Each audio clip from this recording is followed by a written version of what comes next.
Bonjour, j'ai fait un livre sur la France et la Chine et la France, qui se distingue un peu, j'espère, de tout ce qu'on lit à l'heure actuelle sur la Chine, qui nous menace, qui nous inquiète, qui va nous aider peut-être, en particulier avec les rapports compliqués entre la Chine et les États-Unis. Ce qui m'intéresse, ce sont les rapports entre la Chine et la France et comment ça peut être avantageux pour les deux.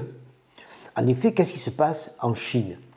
Il y a évidemment des interrogations sur son futur, son devenir, les risques, mais il y a aussi une interrogation sur sa stratégie, une stratégie extraordinaire et nouvelle, à savoir les liens qu'elle essaie de mener avec l'ensemble des grands pays du monde, en particulier européens, africains et aussi en Amérique latine. Autrement dit, la Chine est en train d'ouvrir des routes, d'ouvrir des échanges. Et la question que je me pose, c'est, nous, en France, quel type d'échanges nous pouvons-nous ouvrir, quel type de relations pouvons-nous avoir, quel type de route pouvons-nous également frayer.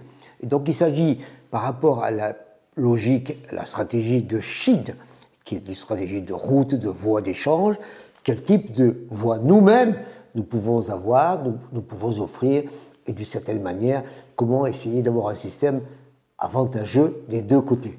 Alors bien entendu, pour essayer d'avancer, j'ai proposé un thème qui est les couleurs de ces routes. Et elles sont effectivement très nombreuses.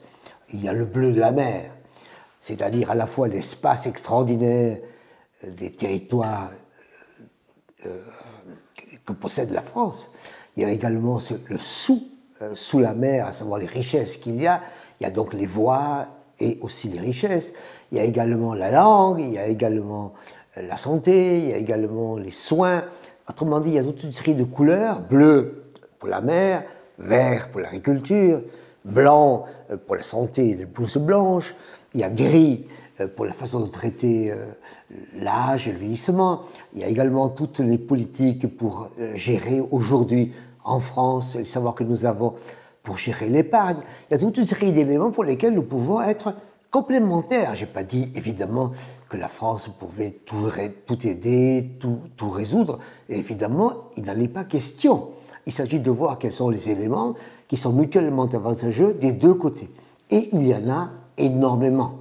Je pense en particulier à la façon dont la France peut gérer l'épargne, peut gérer la retraite, peut gérer la santé, peut gérer le vieillissement des populations, peut gérer la jeunesse, peut gérer l'éducation, peut gérer les langues.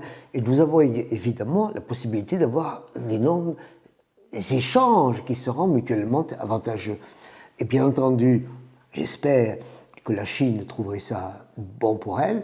Je pense évidemment que la France trouverait ça positif pour elle. Il ne s'agit donc pas de rentrer dans une logique d'opposition, d'inquiétude, de vol, comme on entend partout, de complot, mais d'essayer de voir comment nous ouvrir au monde avec une Chine qui s'ouvre au monde comme jamais. Il s'agit de s'ouvrir avec la Chine comme on s'est ouvert avec les autres. Et je ne vois pas pourquoi ça ne réussirait pas. Au contraire, je pense que la Chine est complètement prête et je pense que nous, il faut nous préparer à ceci, qui est vraiment, à mon avis, une énorme chance pour nous. Merci.